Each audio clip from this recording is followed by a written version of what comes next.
youth of our great nation, you are the trustees and creators of a better tomorrow. We here at the JIS urge you to use your opportunities wisely and creatively so that Jamaica may prosper. Hello and welcome to another edition of Jamaica Magazine. I'm your host, Arroyo Eubanks. It's Youth Month and we have some positive and uplifting messages for our young people. The magazine kicks off now with some crucial information followed by the news.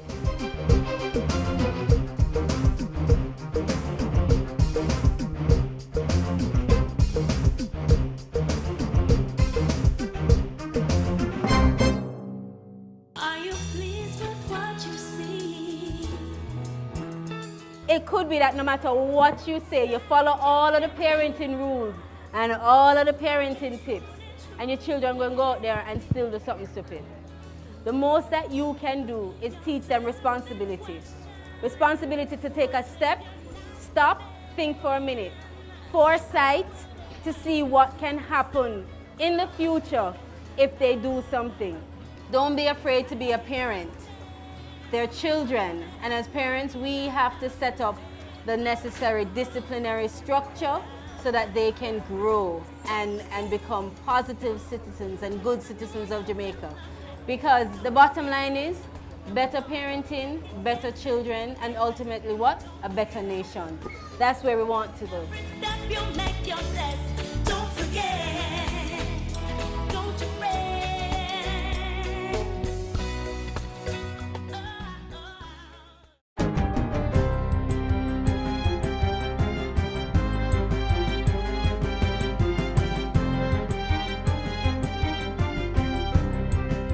Good day, I'm Tamara McHale and this is your GIS News for Monday, November 24. Government has signed 3 air services agreements with the Czech Republic, Turkey and New Zealand, allowing for scheduled and possibly non-scheduled air services between Jamaica and these countries. The agreements were signed on November 19 in Bali, Indonesia, during the International Civil Aviation Organization's Air Navigation Conference. Jamaica's delegation to the conference was led by Ambassador to Japan, His Excellency Ricardo Alicock, and included representatives from the Ministry of Transport, the Attorney General's Chambers, and the Jamaica Civil Aviation Authority. The parties also signed a Memorandum of Understanding with Qatar, which will now make it possible for Jamaica to sign a previously initialed air services agreement with that country. Meanwhile, discussions were also concluded with India, Sri Lanka, Burkina Faso, Austria, Kenya, and Ethiopia for the development of air services agreements with those countries. Similar talks are to continue with Hungary, Poland, the Russian Federation, and Ecuador. With 3 weeks to go before the December 15 start of the winter tourist season, Portfolio Minister Dr. Wickham McNeil says prospects for the season are positive based on travel reports. The minister recently attended the World Travel Market Trade Show in China, where he met with tourism partners from the United States and Canada. Based on those discussions, he says future bookings are very encouraging. Despite the harsh global economic environment and the threat of recession in certain parts of the world, especially in parts of Europe, things have been going well for our sector. And we expect this year to once again pass the 2 million visitor mark. Preliminary figures for stopover arrivals from January to mid-November 2014 are up by 4% compared to the same period for 2013.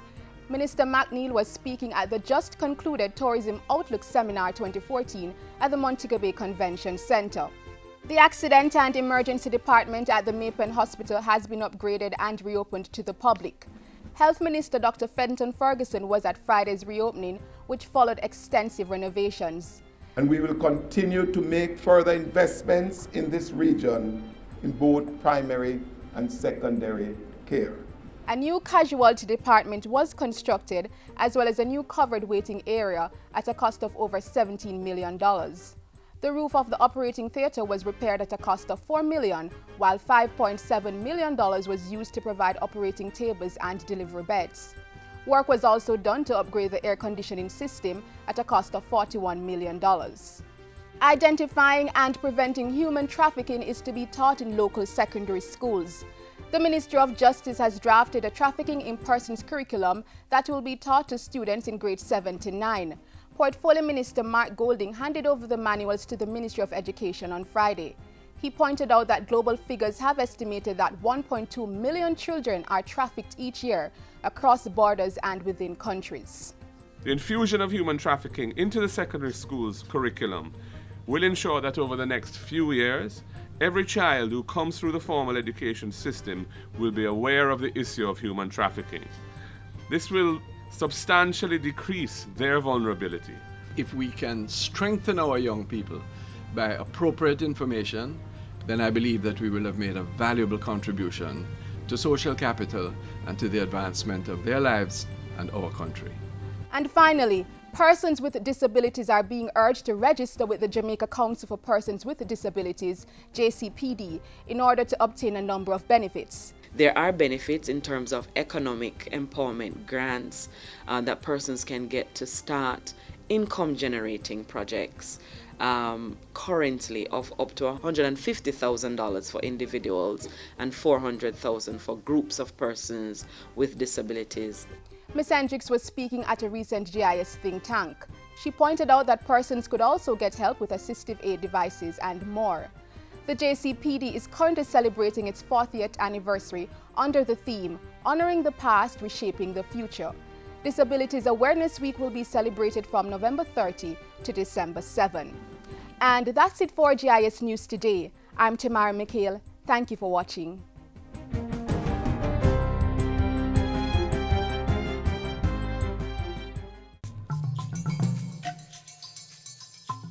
The Ebola virus is transmitted through direct contact with an infected person's blood or other bodily fluids like saliva, urine, stool, and semen.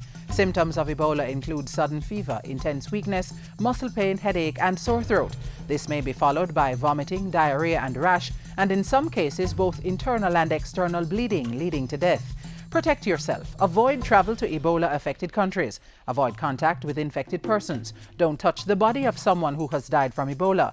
Wash hands frequently with soap and water and use an alcohol-based hand sanitizer.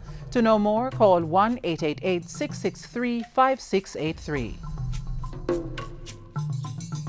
Last week, Prime Minister Portia Simpson Miller celebrated with the island's public servants as they observed Civil Service Week. Mrs. Simpson Miller also endorsed a $30 million electricity regularization initiative. Hear more now in our weekly highlights from Jamaica House.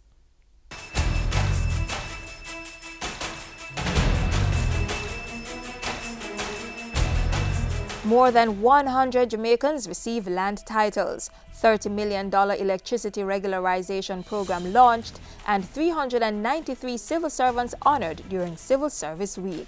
With Jamaica House Weekly, I'm Simone Wolf. We need to continue to ensure that our people will be able to hold up their titles and proudly declare, I own a piece of this rock called Jamaica. Prime Minister Portia Simpson Miller pledging continued support for landowners as more than 100 proud residents from 4 parishes received land titles at a ceremony last Thursday. The titles were made possible through government's Land Administration and Management Program, LAMP. The residents who hail from St. Catherine, Clarendon, Manchester and St. Elizabeth are the first batch of landowners to be given their titles under a Memorandum of Understanding signed between the Development Bank of Jamaica and the Land Ministry.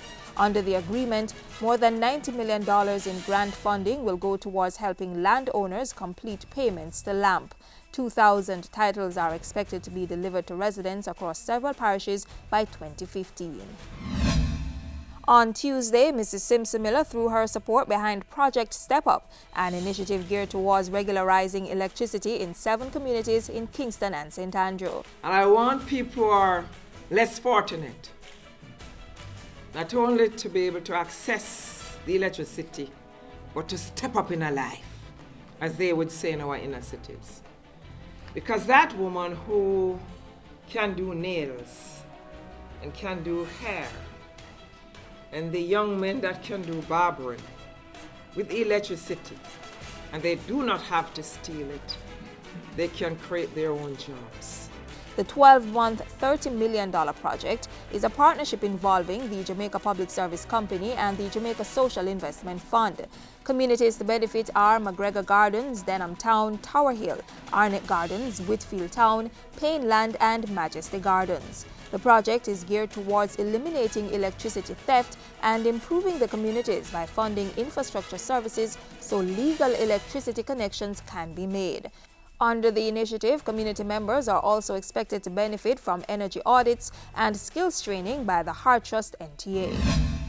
The Prime Minister showed her support for the island's civil servants last Wednesday when she participated in a long service award ceremony at King's House. 393 public servants who've given at least 25 years of service from varying levels within the sector were awarded for their contribution.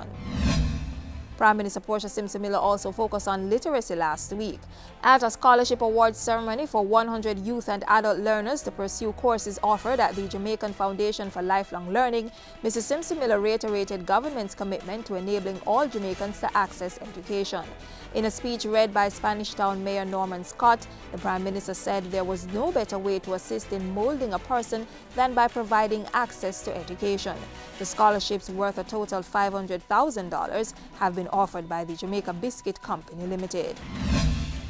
And Mrs. Simpson-Miller last week welcomed news that Jamaican legal eagle Patrick Robinson had been elected to serve as a judge in the International Court of Justice ICJ for a 9-year term starting February 2015. The Prime Minister said Judge Robinson's selection to the ICJ was a reflection of his excellence and the island's high standing in the international arena.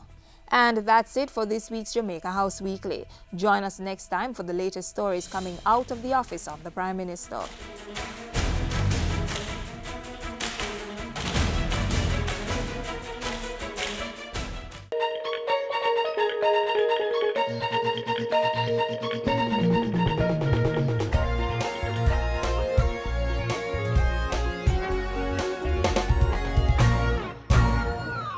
Welcome to the FSC Minute. I am Nadine Newsome. Today we explore microinsurance and my guest is Rosemary Henry, Senior Director of Insurance with the FSC. Welcome to the FSC Minute, Ms. Henry. Thank you, Nadine. Ms. Henry, the FSC is exploring the introduction of microinsurance services in Jamaica. What is microinsurance? Microinsurance can be defined as an insurance product which is geared towards protecting the low-income earners against risks such as loss of earnings, debt, and illness. This target group is not normally covered by traditional insurance. So microinsurance is targeted at the low-income sector? This is the target market, but because of the affordability of the premium and the type of risks that are covered, the middle-income earners will also benefit from it. The idea behind microinsurance is that it will assist with financial inclusion of individuals in our society who are not currently in the formal financial sector. This will happen whether it be through insurance or banking. The target market will include specific groups such as small farmers, micro-entrepreneurs, fishermen, domestic workers, anybody who is not now currently in the formal financial sector, and they'll be able to get coverage for products such as illness, property, term life insurance, and crop insurance. You mentioned financial inclusion. What is this? Financial inclusion will allow for the provision of financial services to mainly low-income earners who currently do not access whether banking, insurance, or even financing through the formal sector. Financial inclusion will allow for them to be able to come into the formal sector at an affordable and easily accessible method. Thank you, Ms. Henry. My guest today was Rosemary Henry, Senior Director of Insurance with the FSC. For the FSC Minute, I am Nadine Newsome.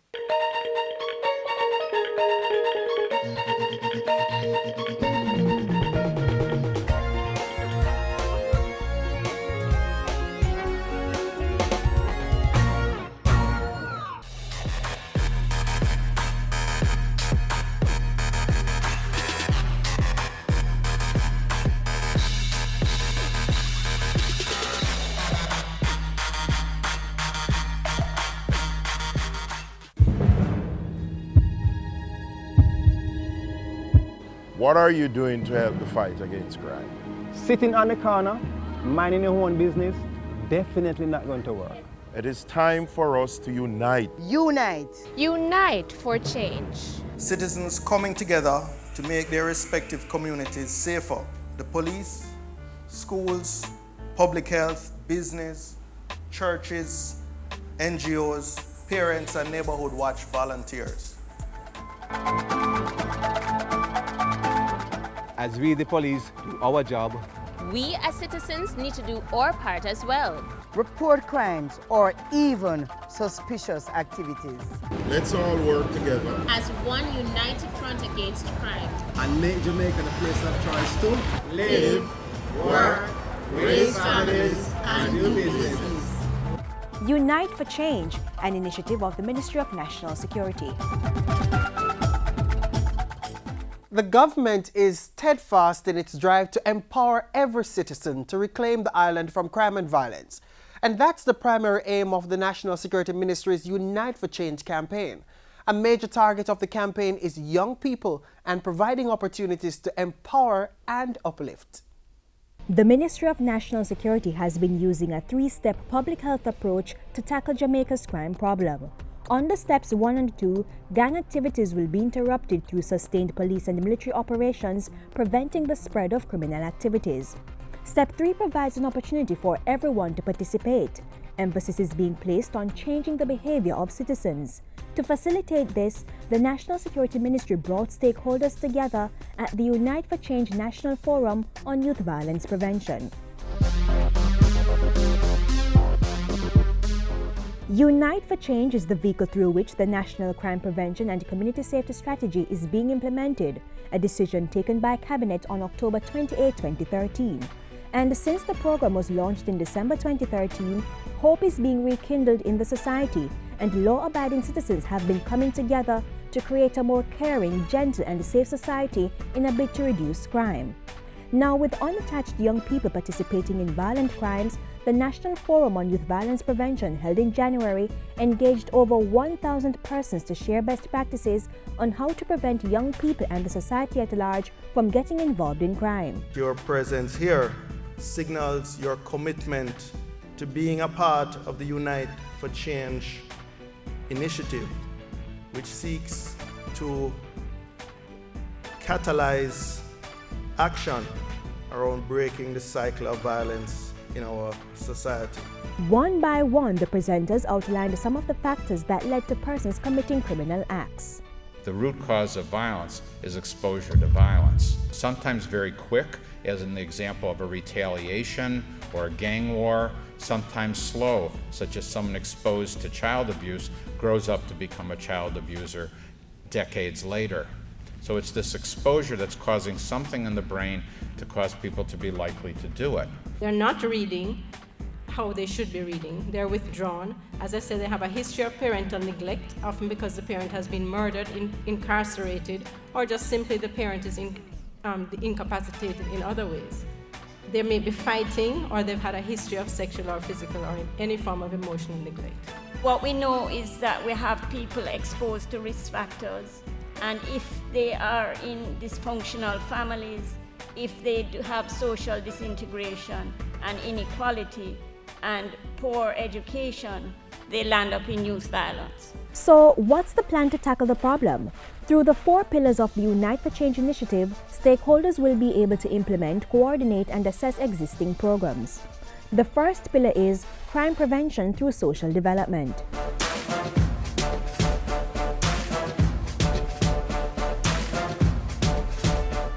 Pillar 2, situational crime prevention.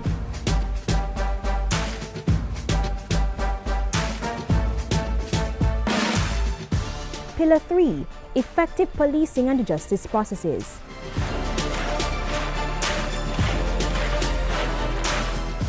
And Pillar 4, reducing reoffending. All stakeholders will therefore have a role to play in the process. What I like to call a national alliance of the law-abiding.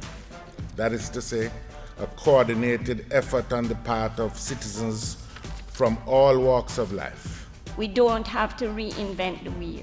We need to strengthen existing programs and make them that are effective and make them more widely available.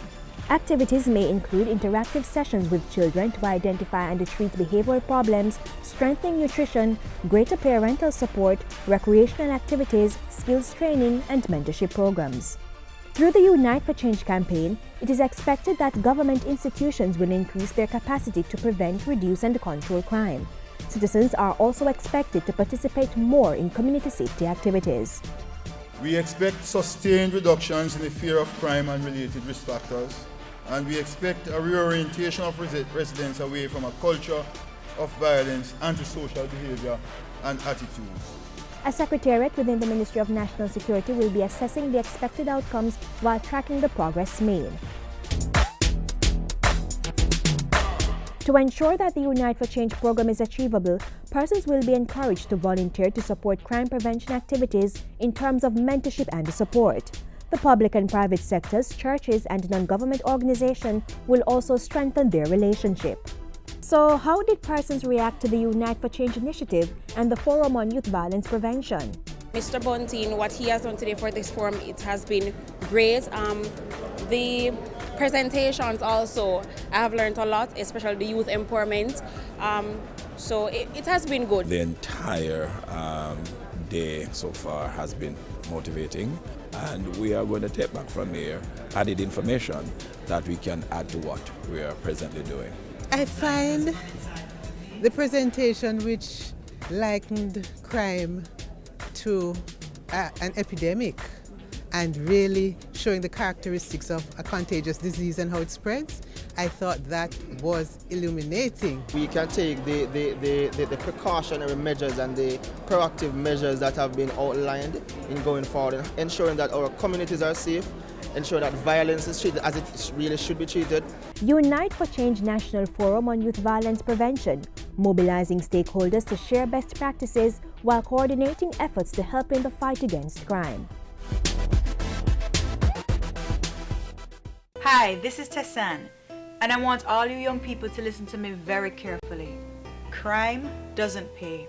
You can do so much with your life. Don't throw it away in some gang. Stay in school and work hard for what it is you want. It's up to you. Your future will be determined by the decisions you make. Remember, a gang is a dead end. A message from the Ministry of National Security. Tessan got it right. Nothing good can come from being in a gang. Up next, former gang members share their stories.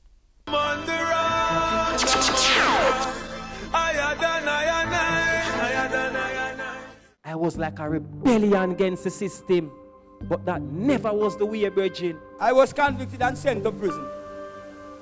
Spent 14 years on death row, only see 5 minutes of sunlight each day for 14 years. I was taken to the gallows and was supposed to be hung. Twice they built coffin for me and twice they dig hole. But God knows best. Men who have made wrong choices in their past.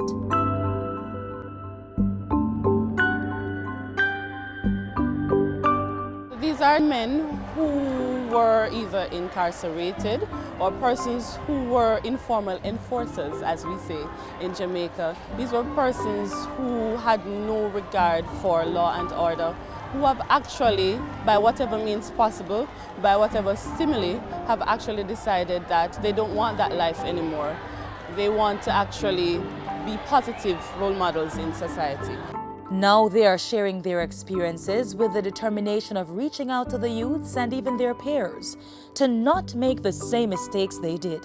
And by so doing, they are helping to restore and preserve the society's value system, thus securing the rock with their message.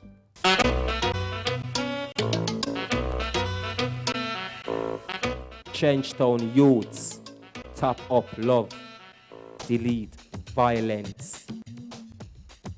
Things take time to do if you take time to do it. Changetown youths, focus, take life serious. We are trying to help them to realize that crime and violence is not something that is good. It's something that will destroy the society and the entire family. And once the family is destroyed, then the society will be destroyed. Men with a Message is an initiative out of the Citizen Security and Justice Program CSJP. The group, which consists of 10 men, was identified by CSJP's community action officers from among the program's many participants. Having received vocational and skills training, placed in jobs and managed to maintain clean police records for at least 2 years, the young men successfully navigated the interview process and were made ready for their mission. Armed with a different attitude, these men are now fighting against the same plague that once struck them: crime, violence, and lack of education. To live a better life and to act in a better manner, education is the surest guarantee for a better life. You can't constantly do something when not giving you a good result. That's madness. That's how I define badness. So who I run down badness and madness. Because I was in it, so now listen keenly. So any man out there come for you, so me I go to the eye there, all them can get to know. It is reported that young men between the ages of 15 and 25 are most vulnerable to criminal activities. So, as part of the CSJP's initiatives within volatile communities, Men with a Message have been going into youth clubs and schools through the Safe Schools program to deliver their message of transformation. I definitely want these youngsters to understand that crime on our whole is not something that they should want to indulge in. We know we cannot totally eliminate crime and violence from the society, but at least we can help to minimize it to a tolerable level. Principals have actually reported that after Men with a Message have come and spoken to the students, delinquent students have actually been the ones now to curb the other students. There have actually been cases where students have been collecting knives from other students as a result of Men with a Message coming and speaking to them. It doesn't have to be that we have gunmen around and so on, but it has to be that they understand that when they become men themselves, they have to become men of standard, men of worth, men of value. And that is what our society needs. And so many of these boys lack seeing men who are role models in this way. I would like to see from this program youth getting the benefit that I know is there, because I am also a recipient of the program. The common good of the society of Jamaica, which should always be the new name of justice, cannot be achieved by means of violence, because violence destroys what we intend to create. These may seem like just words, but not to these men. With the CSJP operating in 50 communities, the men are spreading their message that change is possible and that the cycle of violence and underachievement from the inner city can be broken. And they are also living testimonies that the CSJP's programs actually work. Jamaica, join with us to secure the rock. Top up love, delete violence. Jamaica youths, blessed love. I'm on the rise, I'm on the rise. Higher than I am, higher than I am.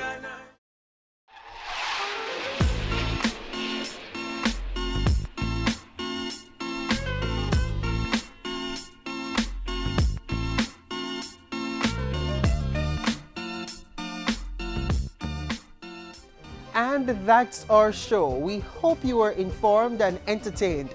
As we continue to improve to serve you better, we invite your feedback. Send an email to jamaicamagazine@jis.gov.jm. You may also contact us on Facebook or Twitter. If you missed today's show, watch it at a time convenient to you. Click on our website, jis.gov.jm. On behalf of the entire team here at the JIS, I'm Arroya Eubanks. Thank you for watching.